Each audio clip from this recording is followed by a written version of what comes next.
This is 9 News. Although the law required no reason at all to fire an FBI director, the administration then chose to defame me and, more importantly, the FBI. Coming up on 9 News at noon, former FBI Director James Comey testifies about his firing by President Trump and the FBI's Russia investigation. Also, we are live in Thornton as the search for a missing 10-year-old girl intensifies. And the heat is on across Colorado as we head into a scorcher of a weekend. Hello, everyone, and thank you for joining us. I'm Gary Shapiro. We start with the much-anticipated testimony from former FBI Director James Comey before the Senate Intelligence Committee. As expected, he told senators that President Trump asked him to drop the investigation into former National Security Advisor Michael Flynn. He also said he believes the president lied about his firing. NBC News correspondent Edward Lawrence reports from Washington. With the world watching, former FBI Director James Comey, testifying under oath for the first time since being fired, shared his version of contacts with the president. I don't think it's for me to say whether the conversation I had with the president was an effort to obstruct. I took it as a very disturbing thing, very concerning. Comey told the Senate Intelligence Committee the president asked him to pledge his loyalty. My common sense told me what's going on here is he's looking to get something in exchange for granting my request to stay in the job. Comey went on to say in a phone call the president asked him to lift the cloud of the Russia investigation over his administration. Our absolute primary concern was we can't infect the investigative team. We don't want the agents and analysts working on this to know the president of the United States has asked, and when it comes from the president, I took it as a direction to get rid of this investigation. After 9 contacts with the president that made Comey uneasy, he was fired from his job. Comey says publicly the administration blamed it on disarray within the FBI. Those were lies, plain and simple. The White House says the president feels vindicated after seeing Comey's opening statement. It proves he was not a target of the Russia investigation. Edward Lawrence, NBC News, Washington. Many experts don't think anything Comey said this morning will result in legal charges against the president. Our 9 News political analyst Floyd Cerulli joins me now. Thank you for coming in. He said a lot this morning. Did he say anything that we should be surprised about? Well, I was, I guess, not surprised, but the drama of it is incredible. The amount of coverage, the anticipation of it, and he did make a strong inferential case that the president obstructed. 9 meetings, clear the room, direct statements, so that while there's not legal implications, there's definitely political implications. As you know, the agenda is stalled on the Hill. There's his approval rating right now is at 39%, and it couldn't get much lower, but I think it could after this hearing.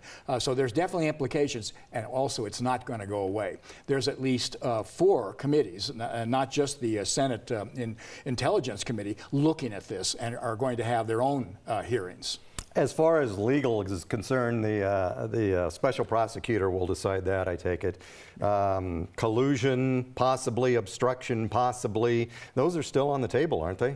Absolutely. As you know, he wouldn't go toward and make a definitive statement on collusion, but again, as I pointed out, he made a powerful inferential comment and testimony.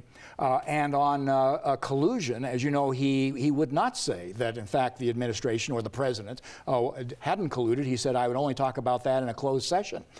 So that drama is going to remain. But as you point out, the polling shows that the American people by more than 60% wanted a special counsel. Well, they have one. And it's Mueller really at the moment that I think is sort of driving the possible legal implications of this. Okay, and you mentioned that he was going to testify not in public, but in private this afternoon. We believe that's happening right now. So the drama continues. The drama continues. Floyd Cerulli, as always, thank you very much. We do appreciate it.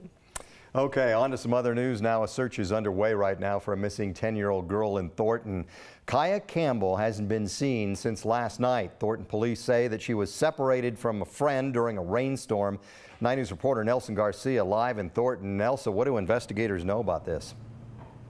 Gary, unfortunately, at this point, investigators do not know that much, except that around 7 p.m. last night, heavy rain started to fall, and one kid ran faster than the other, and that's when they became separated. 10-year-old Kaya Campbell was walking to a mall with her sister's boyfriend when she went missing. One of the big concerns is that Kaya is not from this area of Thornton. She is from Montbello. He is unfamiliar with the area. There are a lot of ditches and canals in the area. We're not sure, if something might have happened there. We are searching those currently, searching open spaces. Maybe she went somewhere, to get out of the rain, fell asleep. We're just trying not to exhaust any leads at this point. Thornton police have expanded the search perimeter and have multiple officers on foot looking for any sign of Kaya around 128th Avenue and Colorado Boulevard. At this point, foul play is not suspected. Gary, if viewers know anything or have seen anything in this area or may have any kind of lead as to the whereabouts of Kaya, they are please asked to call Thornton police. Yeah, it's a tough one for sure. Okay, Nelson Garcia, thank you. There is a slight risk for severe storms today. Wind might be the biggest issue, and if you think today is hot, well, just wait for the weekend. Danielle Grant is here to talk about that. We're talking about maybe 90s this weekend, huh? Maybe. Most definitely 90s. We're going to be watching the 90s really pushing in by tomorrow and then continuing through the weekend and possibly even beyond. We're not just talking 90 degrees, mid 90s around here. So the heat is on. We still have today. We still have a few storms to get through. You can see the views from Fort Collins. A bit of blue skies above and certainly some darker clouds beginning to roll in already. We do have an air quality alert. Ozone Action Day. Air quality right now unhealthy for sensitive groups, and we're also looking at visibility on the moderate side. 70s across the Front Range, just hit 80 degrees with mostly sunny skies in Greeley. We're well on our way to the upper 80s throughout this late afternoon, early evening with possibly an isolated thunderstorm or two. Right now in HD Doppler 9, a couple of those storms beginning to pop up in Teller County. Otherwise, we're good to go. One or two cruise through the metro area, and then we say hello to the heat. Gary, wait until you see my weekend forecast. You're going to be wanting to be in the water like that guy for sure. Break out the swim trunks. All right, thank you much. Well, other news today, a bicyclist was killed after a crash with an SUV this morning. It happened near Chatfield Reservoir, which is a popular spot for cyclists. Colorado State Patrol closed southbound Wadsworth at C-470 in Littleton for a few hours as they investigated. It is back open now. Emergency crews pronounced the bikeless, who is a man, dead at the scene. The driver of the SUV, they say, is cooperating with investigators. If you want ultra-fast internet speeds, well, apparently look no further than Longmont. PC Magazine says it has the fastest internet speeds in the United States. They say that fiber optic gigabit service from Longmont Power and Communications is the biggest reason for that. Better late than never. One of the most beautiful scenic drives in Colorado is now open. Mount Evans Highway is usually open for drivers by Memorial Day weekend, but CDOT says it took a lot longer for crews to clear because of the snow this year, the late snow. If you are looking for amazing views, though, this weekend, it is ready to go. Head on up. Coming up on 9 News at noon, thousands of people are going to be in Vail to watch extreme outdoor sports. But it's not skiing or snowboarding that's bringing them out. We'll talk about that. And we might see, as Danielle said, some isolated storms across the state today and just a scorcher for the weekend.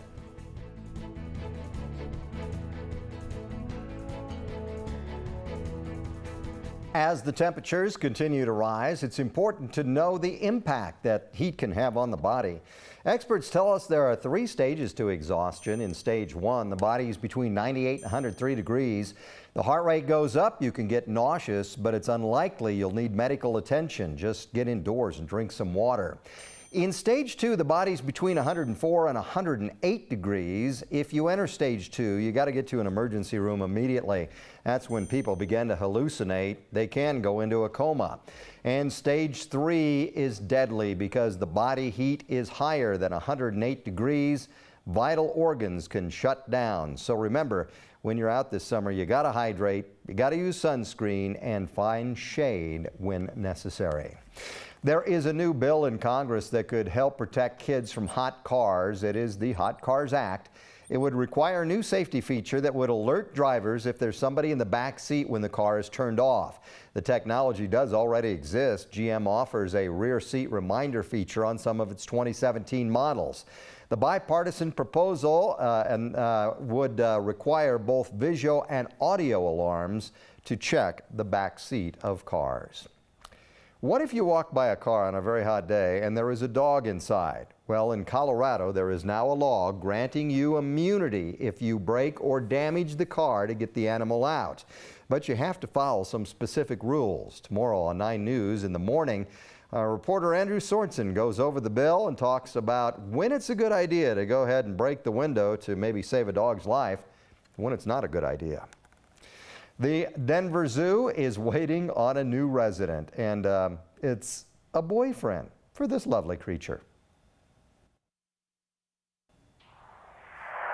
Welcome back. We are following this accident that is on Spear and Elati. It has closed 2 lanes northbound once again on Spear Boulevard, so that's going to mess up a lot of traffic.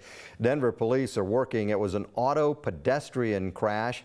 Once again, Spear and Elati. 1 person taken to the hospital, we're told, with serious injuries. This happened just before 11:30 this morning. As you can see, cars are only getting by in 1 lane. So just know that's just north of 6th Avenue there, and it's going to slow down traffic until they get that cleaned up. As we get information, we'll let you know on 9news.com. Today, voters in Great Britain are choosing a new government. The polls open all day with all 650 seats in the House of Commons up for grabs. Many voters are thinking about security as they cast ballots. Excuse me. This comes just 3 days after extremists killed 8 people at the London Bridge in nearby Borough Market.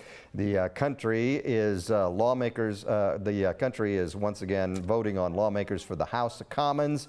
And the way they do it in Great Britain is the party that gets the most votes in the House of Commons gets the Prime Minister.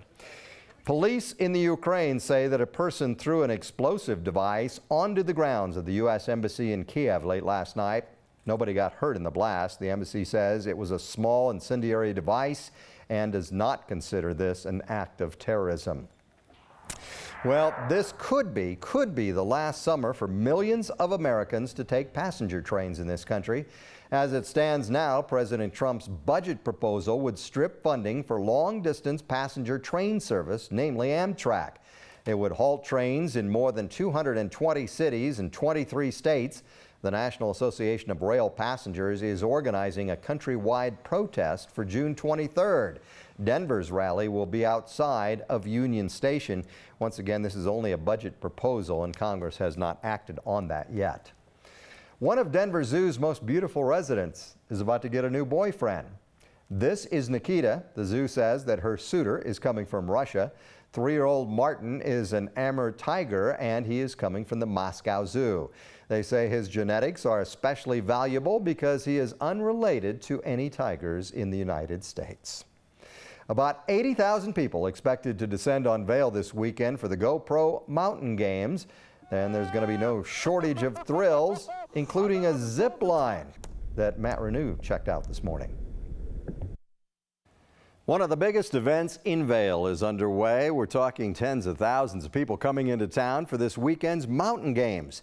The games attract the world's best athletes in outdoor extreme sports, things like kayaking, slack line, and paddleboarding. 9 News Mountain Newsroom reporter Matt Renew takes us there. In downtown Vail, here at the GoPro Mountain Games, Frankie Nahara and his crew are cranking down and setting up the slackline venue for the Mountain Games. We're setting up the slackline event. An event in its 16th year. The first year was huge, second year was huge. Every year it gets bigger. Bringing more than 3,000 of the world's best outdoor athletes. Last year we had 3,300 athletes, and probably going to exceed that one as well this year. Competing in everything from rock wall to water events. There's the kayaking downriver, there's the SUP downriver, there's SUP cross, there's rafting, raft cross. And this year, just in time, creeks like the Gore are coming up, but not too much. It's about 1,000 CFS on Gore Creek. It's rocking and rolling, but it's not in a situation where the water's so high that you can't get under bridges. Which should be a good show for the 70,000 people expected to arrive. It's going to be amazing. Keeping crews rolling.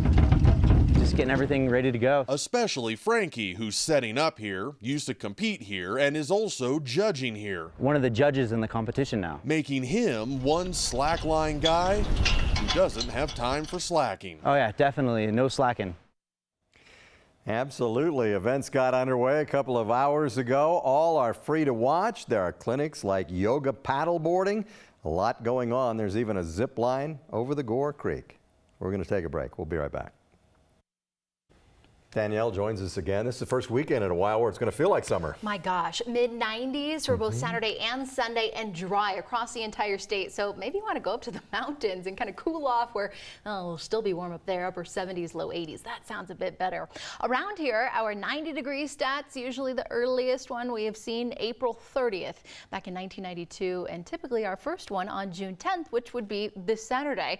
Quite fitting. Here it comes. Mid-90s really for the next couple of days. By Monday and into Tuesday, a front pushes through. Not really going to bring us a ton of wet weather, just a nice cool off. Back to the upper 70s on Tuesday, 80s for the majority of next week. A little bit more manageable. Yeah, I say bring it on. Bring it I think on. It sounds it's almost good. Summer. All right, that's it for 9 News at Noon. Have a great day.